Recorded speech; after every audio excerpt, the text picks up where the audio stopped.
ഇപ്പോൾ നാം ശ്രവിച്ചുകൊണ്ടിരിക്കുന്നത് morning voice എന്ന ആത്മീയ ശുശ്രൂഷയാണ്. ഇന്ന് ദൈവവചനത്തിൽ നിന്നും കർത്താവിൻ്റെ ദാസൻ MG രാജൻ ആസാം ധ്യാനചിന്തകൾ പങ്കുവയ്ക്കുന്നു. ശാശ്വതമല്ലായ്കയാൽ ശോകക്കൊടുങ്കാട്ടിലൂടെ ഓടിമറയുന്നു ഞാൻ. ലോകത്തിനാശ്രയമൊന്നും ശാശ്വതമല്ലായ്കയാൽ ശോകക്കൊടുങ്കാട്ടിലൂടെ ഓടിമറയുന്നു ഞാൻ.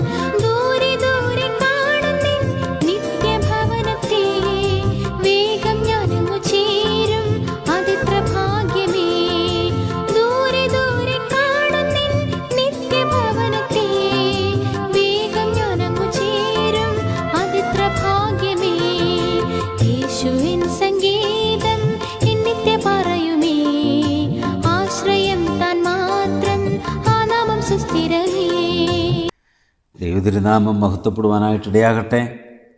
മലാക്കി പ്രവാചക പുസ്തകം 2-ാം അധ്യായം 5-ാം വാക്യത്തിൻ്റെ 2-ാം ഭാഗത്തിൽ അവൻ ഭയപ്പെടേണ്ടതിന് ഞാൻ അവയെ കൊടുത്തു, അവൻ എന്നെ ഭയപ്പെട്ട് എൻ്റെ നാമനിമിത്തം വിറയ്ക്കുകയും ചെയ്തു. ലേവിയോടുള്ള ദൈവത്തിൻ്റെ നിയമത്തെക്കുറിച്ച് പറയുക. എന്നിട്ട് പറയുന്നത് ഇങ്ങനെയാണ്, ലേവിയോടുള്ള എൻ്റെ നിയമം ഇതായിരുന്നു.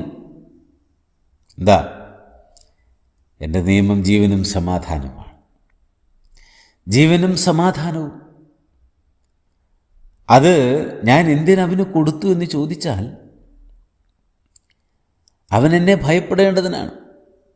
ലേവി എന്നെ ഭയപ്പെടണം. ഞാൻ അവയെ കൊടുത്തു. അവൻ എന്നെ ഭയപ്പെട്ട് എൻ്റെ നാമനിമിത്തം വിറയ്ക്കുകയും ചെയ്തു എന്ന്. Praise the Lord.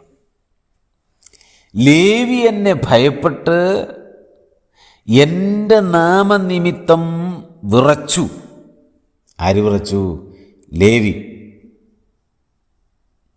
ലേവി എൻ്റെ നാമനിമിത്തം വിറച്ചു. ഭയപ്പെടേണ്ടതിന് ഞാനത് കൊടുത്തു, ഈ നിയമം.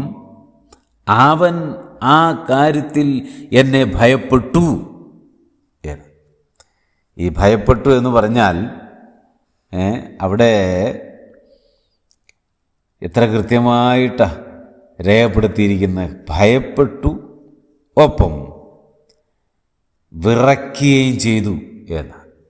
വിറയ്ക്കുകയും ചെയ്തു. ഒരു വലിയ ശുശ്രൂഷ ദൈവം ലേവിക്ക് കൊടുത്തിരിക്കുക. ആ ഗോത്രത്തിൽ ഒരു വലിയ ശുശ്രൂഷ. എന്താ ശുശ്രൂഷ? ദൈവത്തിൻ്റെ ആലയത്തിലെ ശുശ്രൂഷ. ദൈവത്തിൻ്റെ ആലയത്തിലെ ശുശ്രൂഷ ചെയ്യുവാൻ ദൈവം ലേവിയെ തെരഞ്ഞെടുത്തു. അതിൻ്റെ വിവിധ ശുശ്രൂഷകൾ അവിടെയുണ്ട്. അത് ഓരോന്നും പല നിലകളിൽ പലർക്കായി ദൈവം വീതം വെച്ച് നൽകിയിരിക്കുമ്പോൾ അവർ ഓരോരുത്തരും അവരവരുടെ ശുശ്രൂഷകൾ നിറപടിയായി നിവർത്തിച്ച് ജീവിക്കുക. ചുമ്മാ അങ്ങ് ജീവിക്കുകയല്ല, പിന്നെയോ ദൈവത്തെ ഭയപ്പെട്ടുകൊണ്ടാണ് അവർ ആ കാര്യങ്ങൾ ചെയ്യുന്നത്. ദൈവത്തെ ഭയപ്പെട്ടുകൊണ്ടാണ് അവരത് ചെയ്യുന്നത്.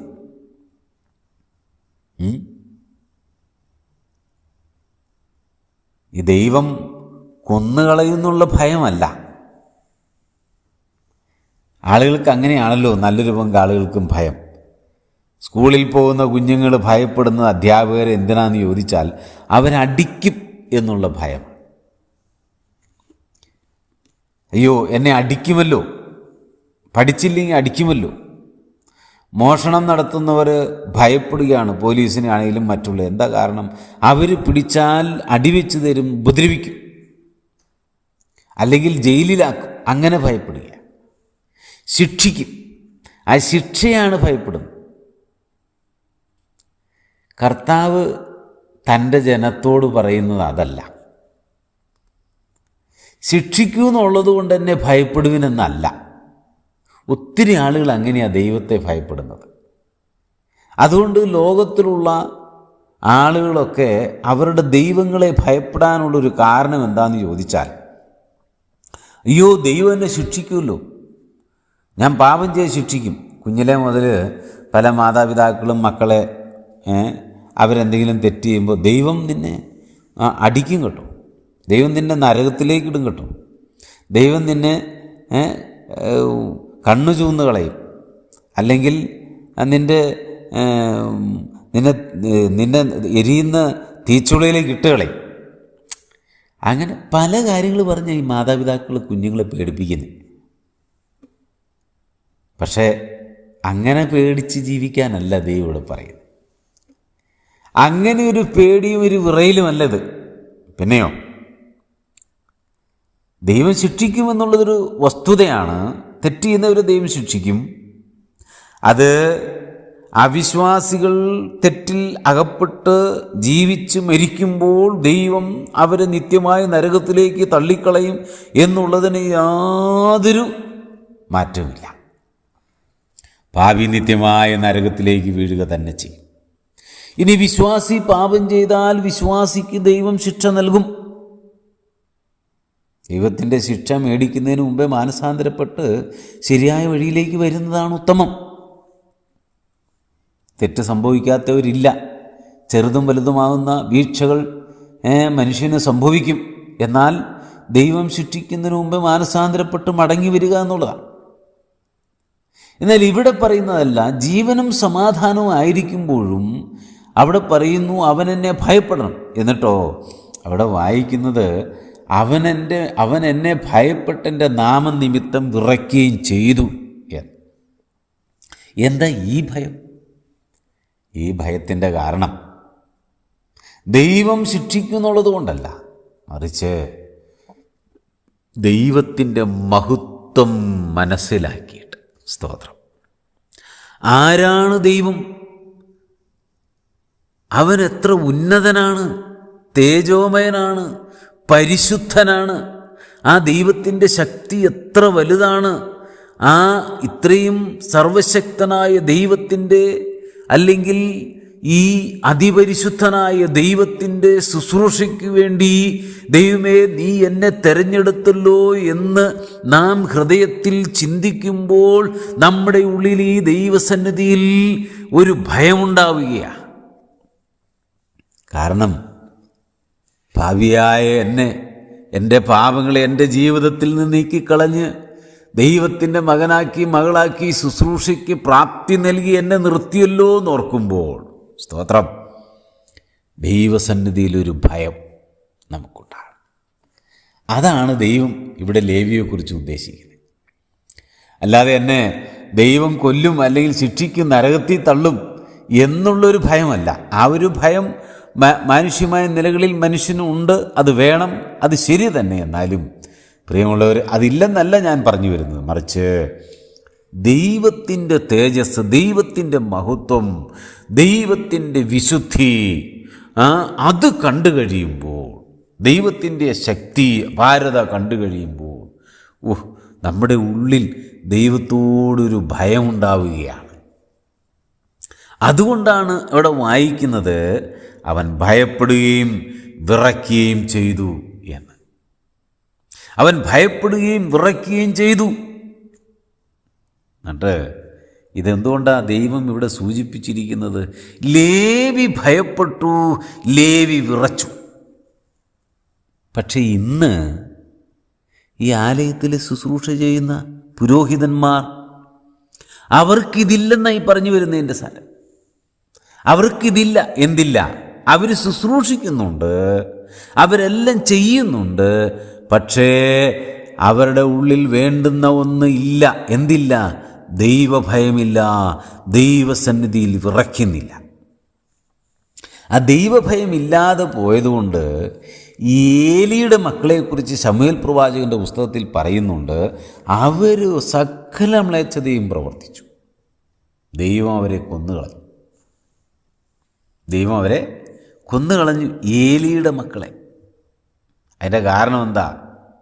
അവർ ദൈവത്തെ ഭയപ്പെട്ടില്ല. അങ്ങനെ പലരെയും ദൈവം ശിക്ഷിച്ചിട്ടുണ്ട്, ദൈവത്തെ ഭയപ്പെടായിരുന്നു. എന്നാൽ ഈ നാളുകളിൽ ദൈവം അങ്ങനെ ശിക്ഷിക്കാത്തത് മുഖാന്തരം അനേകരും വിചാരിക്കുന്നത് ഞാൻ ചെയ്യുന്നതെല്ലാം ശരിയാണെന്നാണ്. ഞാനീ ചെയ്യുന്നതെല്ലാം ശരിയാ, അതുകൊണ്ട് എനിക്കിനി ആരെയും ഭയപ്പെടേണ്ട കാര്യമില്ല, ഞാൻ എന്ത് ചെയ്താലും ദൈവം ശിക്ഷിക്കത്തില്ല, അങ്ങനെയൊക്കെ ചിന്തിക്കുന്നവരുണ്ട്. പ്രിയമുള്ളവരെ, അതൊരു നല്ല ചിന്തയല്ല. ദൈവം നമ്മെക്കുറിച്ച് ആഗ്രഹിക്കുന്നത്, നമ്മിൽ നിന്ന് പ്രതീക്ഷിക്കുന്നതും ദൈവം പറയുകയാണ്. ആ പ്രതീക്ഷയോടുകൂടിയാണ് മലാഖിയിൽ ഈ കാര്യം പറയുന്നത്. എന്താ? ലേവി എന്നെ ഭയപ്പെട്ടു, പക്ഷേ നീ എന്നെ ഭയപ്പെടുന്നില്ല. ദൈവം ആഗ്രഹിക്കുന്നു, അവിടെ വായിക്കുന്നു, അവനോടുള്ള എൻ്റെ നിയമം ജീവനും സമാധാനവും ആയിരുന്നു. എന്നിട്ട് അവനെന്നെ ഭയപ്പെട്ട് എൻ്റെ നാമനിമിത്തം വിറയ്ക്കുകയും ചെയ്തു. അവൻ ചെയ്തു. പ്രിയ സഹോദര സഹോദരി, ഞാനും താങ്കളും ദൈവസന്നിധിയിൽ ഭയപ്പെടുകയും വിറയ്ക്കുകയും ചെയ്യുന്നവരാണോ? അതോ എന്തു തോന്നിയാസവും കാണിക്കുന്നവരാണോ? എങ്ങനെയും ജീവിച്ചാൽ മതി എന്ന് ചിന്തിച്ച് ജീവിക്കുന്നവരാണോ? ദൈവത്തിൻ്റെ ആലയത്തിലെ ശുശ്രൂഷകളിലായിരിക്കുന്ന ദൈവദാസന്മാർ, സ്ഥലം സഭയിലെ മൂപ്പന്മാർ, ശുശ്രൂഷകന്മാർ, നാം ദൈവത്തെ ഭയപ്പെട്ടും വിറച്ചും കൊണ്ടാണോ ശുശ്രൂഷ ചെയ്യുന്നത്? അതോ എനിക്ക് കഴിവുണ്ട്, എനിക്ക് പ്രാഗൽഭ്യമുണ്ട്, ഞാൻ മിടുക്കനാണ്, എനിക്കെല്ലാം അറിയാം എന്നുള്ള മനോഭാവത്തിൽ കഴിവും പ്രാപ്തിയും വിദ്യാഭ്യാസവും പണവും സ്വാധീനവും ഉള്ളതുകൊണ്ട് നാം ചെയ്യുന്നവരാണോ? അങ്ങനെ ചെയ്യുന്ന ഒത്തിരി ആളുകളുണ്ട്. അവർക്ക് ആരെയും ഭയമില്ല, ആരെയും കൂസുന്നവരുമല്ല. മനുഷ്യനെയും ഭയമില്ല, ദൈവത്തെയും ഭയമില്ല. പ്രിയമുള്ളവരെ, എത്രയോ മാരകമായൊരു പാപമാണ് അത്. നാം കടന്നു പോകുന്ന വലിയ പാപത്തിലൂടെയാണ്. ദൈവം പറയുന്നത് നാം അവനെ ഭയപ്പെടണമെന്നാണ്. നാം അവനെ ഭയപ്പെടണം, വിറയ്ക്കണം. അങ്ങനെ ദൈവസന്നിധിയിൽ നിൽക്കണം.